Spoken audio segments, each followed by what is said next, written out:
আচ্ছা, আমরা যেটা সলিড স্টেটের একটা পার্ট আমাদের পড়া হয়ে গিয়েছিল একটা ক্লাস, এবার হচ্ছে সেকেন্ড ক্লাসে এসছি। আমরা আগের ক্লাসে যেটা পড়েছিলাম 7খানা ক্রিস্টাল সিস্টেম দিয়ে লাস্ট আমরা শেষ করেছিলাম, ওই CTOMRHT। এখন এই 7টা ক্রিস্টাল সিস্টেম থেকে 14খানা যে ব্র্যাভিস ল্যাটিস পাওয়া যায় তার হিসাবটা আমরা একটুখানি দেখে নেব। এইটা মনে রাখার জন্য তোমরা একটুখানি ভালো করে দেখো, একটা ট্রিক্স বলে দিচ্ছে, খুব সুবিধে হবে। সেটা হচ্ছে যেটা এম বক্স করা আছে এখানে মনোক্লিনিক, যেটা সেইটা হচ্ছে সবসময় দেখো মিডিলে, কারণ ওর এই দিকে 3টে আছে, ওর এই দিকে 3টে আছে। তাহলে মিডিল থেকে আমরা স্টার্ট করব। এসসি মানে আমরা জানি সিম্পল কিউব, আর ইসিসি মানে হচ্ছে এন সেন্টার। তাহলে মিডিলটাকে আমরা যদি মনে রাখি, বাদ বাকি সবগুলো মনে রাখতে পারবো। মনোক্লিনিক যদি সিম্পল কিউব আর ইসিসি হয়, আর এর ডান দিকে রম্বোয়েড্রাল, হেক্সাগোনাল আর ট্রিক্লিনিক তিনটাই কিন্তু সিম্পল কিউব হবে, এদের আর অন্য কোনো ল্যাটিস নেই। আর এর বাঁ দিকে দেখো অর্থোগোনাল যেটা আছে সেটা হচ্ছে অর্থরম্বিক যেটা আছে সেটা হচ্ছে 4টে টার্মই আছে, এসসি, বিসিসি, এফসিসি আর ইসিসি, 4টেই ল্যাটিস আছে। আমরা 4টের সাথেই পরিচিত হয়েছিলাম ইউনিট সেলে। আর যেটা টেট্রাগোনাল সেটাতে দেখো 2টো আছে, এসসি আর বিসিসি।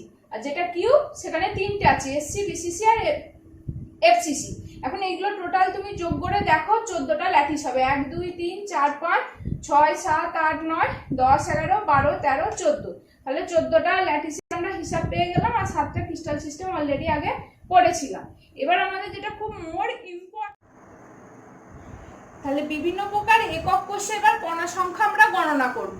তাহলে এই যে কণা সংখ্যা আমরা গণনা করব, সেইটার জন্য আমাদের কিছু ইমাজিনেশন করতে হবে। কি না, তুমি যে রুমটা এখন বসে আছো সেই রুমটাকে একটা ইউনিট সেল ধরে নাও। তাহলে আমি ধরে নিলাম তুমি এই 1 নম্বর রুমে বসে আছো, তাহলে 1 নম্বর রুমটা হচ্ছে তোমার ইউনিট সেল। এই তার মানে কি, তোমার যে রুমে কটা কর্নার আছে, 8টা টোটাল কর্নার আছে। পার্টিকেলগুলো আমরা কি দেখেছিলাম আগে, যে 8টা কর্নারেই পার্টিকেলগুলো থাকবে। এখন এই যে পার্টিকেল একটা আমি এঁকেছি, এই একখানা, তার মানে কি যে 1 নম্বর ইউনিট সেলে কটা পার্টিকেল আছে, তার মানে কি হিসাব কি করবে তোমরা 8 কোণে 8টা আছে বলে দেবে, কিন্তু তা নয়। তার কারণ 1 নম্বর ইউনিট সেলে যে পার্টিকেলটা আছে সে দেখো কিছুটা পোর্শন এই ইউনিট সেলের মধ্যে আছে, বাদ বাকি 1 নম্বরের পাশের ঘরে দেখো 2 নম্বর একটা এঁকেছি, 3 নম্বর এঁকেছি, 4 নম্বর এঁকেছি, এই বাদ বাকিটা কিন্তু এই অন্য ইউনিট সেলগুলো পার্টিসিপেট করছে। সুতরাং আমাকে এটা ক্যালকুলেট করতে হবে যে একটা পার্টিকেল কটা ইউনিট সেলের মধ্যে আছে। সেজন্য আমি এখানে একটা ছোট মডেল, যদিও এটা খুব একটা ভালো হয়নি, আমি একটুখানি দেখানোর চেষ্টা করছি তোমাদেরকে। দেখো এখানে হচ্ছে যে 4টে ধরো এগুলো পার্টিকেল, ঠিক আছে, এগুলো ধরো 4টে পার্টিকেল। এই যে 1 নম্বর ইউনিট সেল বা তুমি যে রুমে আছো সেটা ভেবে নাও। দেখো এই 4 কোণে 4টে আছে, এরকম এই নিচেও 4 কোণে 4টে আছে, টোটাল 8টা। এইবার এ যখন এইখানটায় বসেছে, এ কি শুধু 1-এর মধ্যে আছে, 1-এর মধ্যে নেই, 2 3 4 আর কিছুটা ভাগ হয়ে আছে। তাহলে 1-এর মধ্যে এর কতটা অংশ আছে, একটা পার্টিকেলের কতটা অংশ আছে সেটা দেখতে গেলে আমাকে কি করতে হবে, এই হিসাবটাই আসতে হবে। কি হিসাব না, একটা পার্টিকেল যদি 8টা ইউনিট সেল গঠনে সাহায্য করছে, এখানে আমি 4খানা দেখিয়েছি আঁকাতে, লেখার সময় লিখেছি 8টা। কেন না, দেখো যেমন ধরো এই 1খানা ইউনিট সেল যেটা আছে সেটা উপরে তো আরেকটা, তোমার রুমের উপরে আরেকটা ঘর হতে পারে, 4 নম্বরের উপরে আরেকটা ঘর হতে পারে, 2 নম্বরের উপরে আরেকটা হতে পারে, 3 নম্বরের উপরে আরেকটা হতে পারে। তার মানে নিচে 4টে বেসে আছে, উপরে আবার 4টে এরকম কিউব আছে। তাহলে টোটাল 8খানা কিউব এই সেন্টারের যে পার্টিকেলটা আছে সেটাকে ভাগ করে দিচ্ছে, মানে গঠনে সাহায্য করছে এই একটা পার্টিকেল। তাহলে আমি সেজন্যই লিখেছি একটা পার্টিকেল গঠনে 8টা ইউনিট সেল সাহায্য করছে। তাহলে উল্টো ভাবে আমি আমার হিসাব দেখতে হবে যে একটা ইউনিট সেলের জন্য কটা পার্টিকেল তৈরি হয়। তাহলে 8টা ইউনিট সেলের জন্য একটা পার্টিকেল হলে একটা ইউনিট সেলের জন্য 1/8 তার মানে এই যে একখানা পার্টিকেল এর কন্ট্রিবিউশন এই 1 নম্বর সেলের জন্য, ইউনিট সেলের জন্য কত না 1/8। এরকম মোট কটা কর্নার আছে তোমার, 8টা কর্নার আছে। তাহলে মোট কণা সংখ্যা এই 1 নম্বর ইউনিট সেলের জন্য কত হবে, 8 × 1/8 মানে একটা পার্টিকেল হবে। একইভাবে 2-এতেও তাই হবে, 3-এও তাই হবে, 4-এও তাই হবে। প্রত্যেকটা তার মানে 8খানা কর্নারের জন্য একটা পার্টিকেল 1/8 অংশ করে কন্ট্রিবিউট করবে একটা ইউনিট সেল গঠনে। এরপরে আসি বিসিসি, মানে হচ্ছে কি বডি সেন্টার। যেমনটা সিম্পল কিউবের ক্ষেত্রে ডিটেলসে দেখালাম, এরও সেরকম 8টা কোণে 8টা পার্টিকেল থাকবে, যেটা আমি লিখিনি, তাহলে আমি এই 8টা কোণ থেকে কত কন্ট্রিবিউশন পাবো? 8 ইন্টু 1 মানে 1 পাবো। আর বডি মানে কি ভিতরের মধ্যে আছে, তাহলে পুরোটাই হচ্ছে একটা যে ইউনিট সেল আছে সেটা পুরোটাই তোমার রুমের সেন্টারের মাঝে ধরো এটা আছে। তাহলে এই তোমার রুমের আশেপাশের রুমগুলো কি কন্ট্রিবিউট করবে? করবে না, এই একটা মাত্র ইউনিট সেলের মধ্যেই কন্ট্রিবিউট করবে। তাহলে এটা শুধুমাত্র একটাই কাউন্ট হবে বডি থেকে, আর কর্নার থেকে কটা কাউন্ট হবে না? 8 ইন্টু 1 তাহলে এখানে হিসাবটা কি হলো? 8 ইন্টু 1 মানে 1 + 1 2, মানে বিসিসির ক্ষেত্রে দুটো পার্টিকেল আছে। একইভাবে এবার আমরা আসি এফসিসির ক্ষেত্রে। এফসিসির ক্ষেত্রে কি, এখানে দেখো আমি ওই একইভাবে এখানে যেমন সিম্পল কিউবের ক্ষেত্রে 8টা কর্নার আছে এবং প্রত্যেকটা পার্টিকেল যেহেতু 1/8 অংশ করে কন্ট্রিবিউট কর্নারে, আমি এখানে পুরো 8টা আঁকিনি, এই 1 নম্বর ইউনিট সেলের জন্য সাপোজ ধরে ধরছি। তাহলে এখানে 8 ইন্টু 1/8 কর্নার থেকে পাবো, সেটা আর ড্র করিনি। এবার এফসিসি মানে কি? ফেস। আগের ক্লাসে দেখিয়েছিলাম কি কাদেরকে ফেস সেন্টার বলা হয়। তাহলে তুমি ধরো তোমার দেওয়ালের মধ্যে একটা দেওয়াল, রুমের যে 6টা দেওয়াল আছে 6টা দেওয়ালের মধ্যে একটা দেওয়ালে এই একটা পার্টিকেল আছে, পৃষ্ঠতলে আছে। তাহলে এর কটা ইউনিট সেলের সাথে কন্ট্রিবিউট করবে? যেটা পৃষ্ঠতলের পার্টিকেল আছে, দেখো এর পাশে একের পাশে আমি 2 আর একটা ইউনিট সেল এঁকেছি। দেখো এরা দুজনে তাহলে একে হাফ হাফ করে কন্ট্রিবিউট করবে। মানে এই একটা ইউনিট সেল আছে, এই পার্টিকেল আছে যে তোমার এই দেওয়ালে আটকে আছে, এর পাশেই ঠিক আরেকটা যদি দেওয়াল নিয়ে নি, এই পার্টিকেলটা কি করবে? দুটো ইউনিট সেলকে ভাগ করে নেবে। একটু ইমাজিনেশন করতে হবে, আমি যতটা একে এখানে 3D টাইপের একে বোঝানোর চেষ্টা করেছি। তাহলে তোমার এরকম হাফ করে পৃষ্ঠতলের যে পার্টিকেল গুলো আছে, তাহলে তাদের কন্ট্রিবিউশন একটা ইউনিট সেল গঠনে কত হচ্ছে? হাফ। তাহলে এরকম তোমার রুমে গুনে দেখো কটা দেওয়াল আছে? 6টা দেওয়াল আছে। তাহলে প্রত্যেকটা দেওয়ালে তো একটা করে পৃষ্ঠতলের পার্টিকেল আছে, তাহলে 6 ইন্টু হাফ হলে কত হবে? 3। তাহলে এখানে ফেস থেকে কন্ট্রিবিউশন হচ্ছে 3 আর কর্নার থেকে কন্ট্রিবিউশন হচ্ছে 1, মানে 4টে পার্টিকেল তাহলে তৈরি হবে। তোমরা বাড়িতে যেটা একটুখানি নিজেরা প্র্যাকটিস করবে সেটা হচ্ছে এন সেন্টার। ইসিসির ক্ষেত্রে কণা সংখ্যা কত হবে সেটা তোমরা বাড়িতে প্র্যাকটিস করবে। এখানে আঁকাটা দেখিয়ে দিচ্ছি, দেখো 8 ইন্টু 1/8 হচ্ছে এই কন্ট্রিবিউশনটা, হিসাবটা তো তোমরা জানো সেম। আর ইসিসি মানে হচ্ছে এরকম প্রান্ততে দুটো করে পার্টিকেল থাকবে, দুটো বিপরীত প্রান্তে। তাহলে এটা তোমরা একটুখানি বাড়িতে নিজেরা করবে। এইবার আমরা যেটা করব, পার্টিকেলের কণা সংখ্যা তো গণনা হলো, এবার করব প্যাকিং ফ্র্যাকশন আর প্যাকিং এফিসিয়েন্সি। প্যাকিং ফ্র্যাকশন আর প্যাকিং এফিসিয়েন্সি কিভাবে গণনা করব বিভিন্ন রকম ইউনিট সেল, মানে সিম্পল কিউব, বিসিসি, এফসিসি, এই তিনটের জন্য কিভাবে গণনা করব সেটা আমরা দেখব। এখন প্যাকিং ফ্র্যাকশন জিনিসটা কি? প্যাকিং ফ্র্যাকশন জিনিসটা হচ্ছে, তোমরা ধরো যে রুমটাতে আছো সেই রুমটা কল্পনা করে নাও। সেই রুমটা কল্পনা করে নিয়ে এবার রুমটার যে 8টা কর্নার আছে, 8টা কর্নারে এইরকম গোল গোল 4টে পার্টিকেল ধরো বসিয়ে দিলে। এই 4টে পার্টিকেল যদি আমি এরকম গোল গোল বসিয়ে দিই, দেখো এর মাঝে একটুখানি দেখো একটা ফাঁকা স্পেস রয়ে যাচ্ছে, মানে এই পার্টিকেলটা আর এইটার মধ্যে একটা ফাঁকা স্পেস রয়ে যাচ্ছে, বা এইটার মধ্যে দেখো একটা ফাঁকা স্পেস রয়ে যাচ্ছে। তার মানে কি? তার মানে হচ্ছে আমার যে এখানে ইউনিট সেলটা আছে, ধরো এই সিম্পল কিউবটা এখানে যেটা করেছি, সিম্পল কিউবে ধরো এটা তোমার রুমটা, এখানে আঁকাটা যদিও প্রপারলি হয়নি, দেখো উপরে এই দুটো ইউনিট সেল এরা পরস্পরকে স্পর্শ করে আছে। সিমিলারলি এও একে স্পর্শ করে থাকবে, একে স্পর্শ করে থাকবে, কিন্তু এ আর এ দুজনে পরস্পরকে স্পর্শ করবে না। আমি এই যে উপরের তলটা আমি গোটাটা আঁকিনি, মানে 8টা পার্টিকেল 8টা কর্নারে আঁকিনি, আমি শুধু এই উপরের তলটা আমার লাগবে প্যাকিং ফ্র্যাকশন ক্যালকুলেট করতে।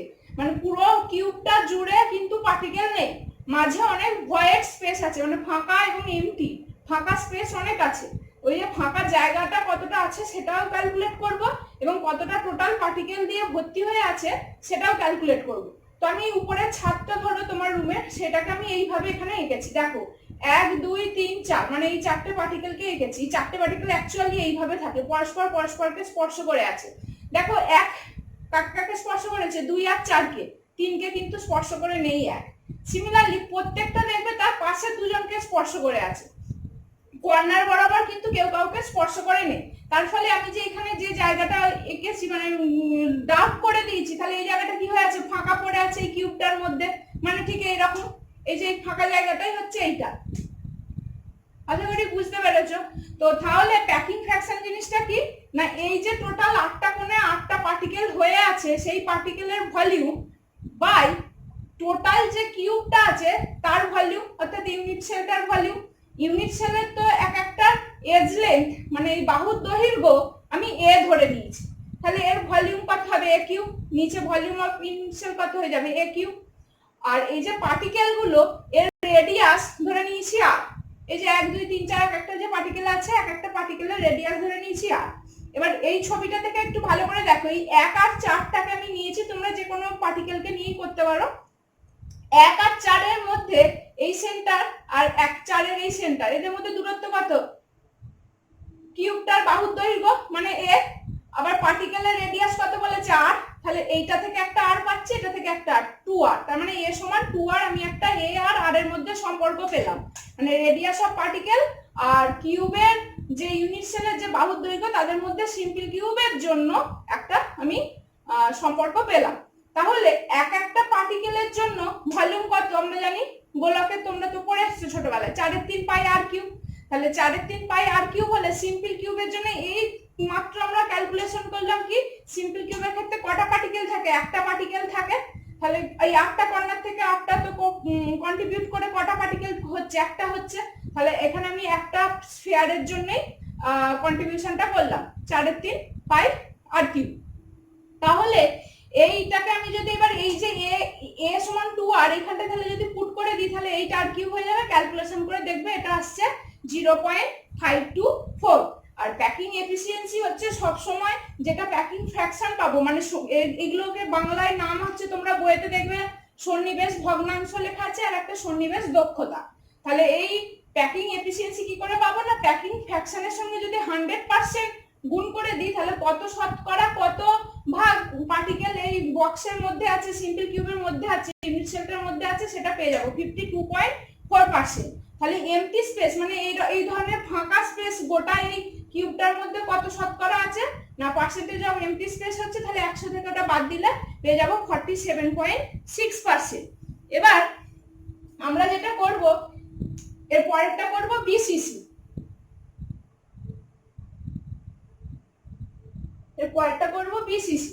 বিসিসির ক্ষেত্রে দেখো, বিসিসি ক্ষেত্রে এটা মানে এটা কি বডি সেন্টার কিউব, এইখানে পার্টিকেল গুলো যে যেভাবে যুক্ত হয়ে আছে মানে এই 1 4 2 3 যেভাবে আছে সিম্পল কিউবের ক্ষেত্রে বডি সেন্টারে কিন্তু সেইভাবে থাকে না। ওর ক্ষেত্রে কিভাবে থাকে, ওর ক্ষেত্রে অবশ্যই এরকম 8টা কোণে 8টা আছে, মাঝে একটা বডিতে থাকে মানে 2 নম্বরটা, যেটা একটু কিছুক্ষণ আগেই বললাম।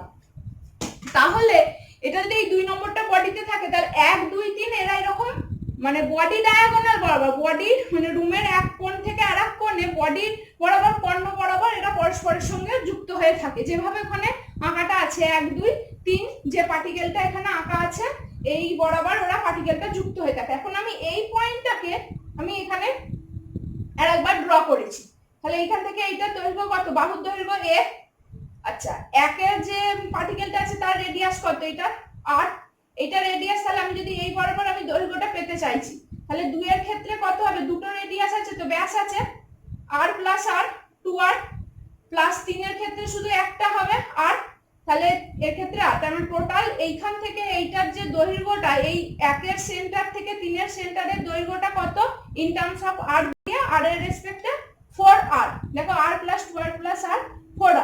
আর তাহলে এবার আমি এর এই যে দৈর্ঘ্যটা 1 থেকে 3 এর সেন্টার এটা এবার a দিয়ে বার করব, a দিয়ে কি করে বার করব, দেখো বাহুর দৈর্ঘ্য a, তাহলে এর যে প্রত্যেকটা বাহুর দৈর্ঘ্য তো a হবে, তাহলে এই যে পৃষ্ঠের যে কর্ণ বরাবর মানে এই পয়েন্ট থেকে এই 3 এর সেন্টার পর্যন্ত এটা কত হয়ে যাবে √2a, তাহলে a এটা যদি তাহলে এখান থেকে এটা কত হচ্ছে দেখো √2a, এটা a এটা √2a, তাহলে এইখান থেকে এটা কত হয়ে যাবে √3a। এগুলো তোমরা ছোটবেলাতে পড়ে এসেছো ক্যালকুলেশন, একদম এটা বেসিক জায়গা, ম্যাথসের জায়গা এখানটা পুরোটা ছোটবেলা। তাহলে এইখান থেকে এটা দৈর্ঘ্য আমি দুটো পেলাম, একটা 4r আর একটা হচ্ছে √3a, তাহলে আমি এখানে √3a সমান 4r লিখতে পারি।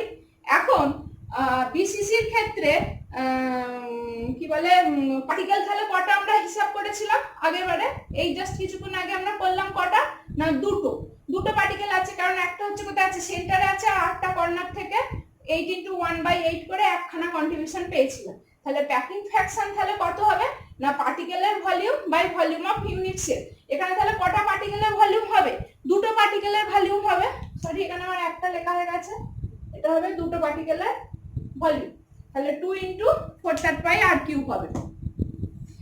তাহলে এবার এখানে ওই a এর ভ্যালুটা এখানে বসিয়ে দিলাম, কত 4r/√3 তার কিউব, ক্যালকুলেশন করে দেখবে প্যাকিং ফ্র্যাকশন 0.68 এসছে।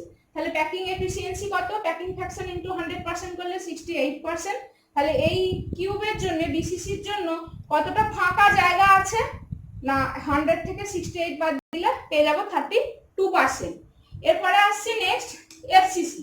এফসিসির ক্ষেত্রে আবার এটা একটু অন্যরকম দেখতে, অন্যরকম হবে। কি রকম দেখো, আমি এই আঁকটা কোনো আঁকটা একইভাবে আমি আঁকিনি, জানি ওখানে ওই কন্ট্রিবিউশন গুলো আছে। আমি যেটা এঁকেছি, আমার যেটা দরকার এই 1 2 3 মানে তোমার ঠিক ছাদের, রুমের ছাদটা ভাবো, ছাদের কর্ণ বরাবর মানে পৃষ্ঠের কর্ণ, এটা ছিল বডি বরাবর কর্ণ, বডি বরাবর এটা পরস্পরকে স্পর্শ করে আছে, এটা পৃষ্ঠ বরাবর মানে তোমার রুমের ছাদটা বরাবর এটা পরস্পরকে স্পর্শ করে আছে। তাহলে এখান থেকে এটা যদি এ হয়, এটা তাহলে এ হয়, তাহলে এই অতিভুজটা কত হয়ে যাবে, √2a, মানে 1 থেকে 3 এর দূরত্বটা কত, √2a। একইভাবে 8 দিয়ে কত পাবে, এটা 1 নম্বরের জন্য 8, 2 নম্বরের জন্য 2r, 3 নম্বর পার্টিকেলের জন্য আবার r, কন্ট্রিবিউশন করলে এখানেও টোটাল কি পেয়ে গেলাম 4r। তাহলে 4r সমান √2a রিলেশনটা পেয়ে গেলাম। তাহলে এর সমান কত হয়ে যাবে, 4r/√2। একইভাবে প্যাকিং ফ্র্যাকশন এটার ক্ষেত্রে কত আছে, না প্যাকিং ফ্র্যাকশন হবে এখানের ক্ষেত্রে কটা পার্টিকেল ছিল, 4টে পার্টিকেল ছিল। কটা, না 4টে। এই মাত্র আমরা ক্যালকুলেট করেছি, এটার জন্য 4টে ছিল। 4টে কিভাবে এসেছিল, একটা হচ্ছে যে কর্নার থেকে 8টা কর্নার থেকে একটা এসেছিল, আর বাদ বাকি 6টা পৃষ্ঠতল থেকে 3টে পার্টিকেলের কন্ট্রিবিউশন এসেছিল। তাহলে এটা 4টে ইনটু 4r³ হয়ে যাবে। এটা আবার ক্যালকুলেট করে দেখবে প্যাকিং ফ্র্যাকশন 0.74 এসছে, প্যাকিং এফিসিয়েন্সি আসছে 100% দিয়ে গুণ করলে 74%। তাহলে এর মধ্যে ফাঁকা স্পেস কতটা আছে, না 100 - 74 থেকে তো বাদ দিলে 26% ফাঁকা আছে। আমরা পরের দিনে এটার উপর একটা টেবিল করব, সেখানে এবার একটুখানি তুলনা করব। আজকে এত অবধিই থাক। Thank you. কিছু অসুবিধা হলে কমেন্ট বক্সে কমেন্ট করুন।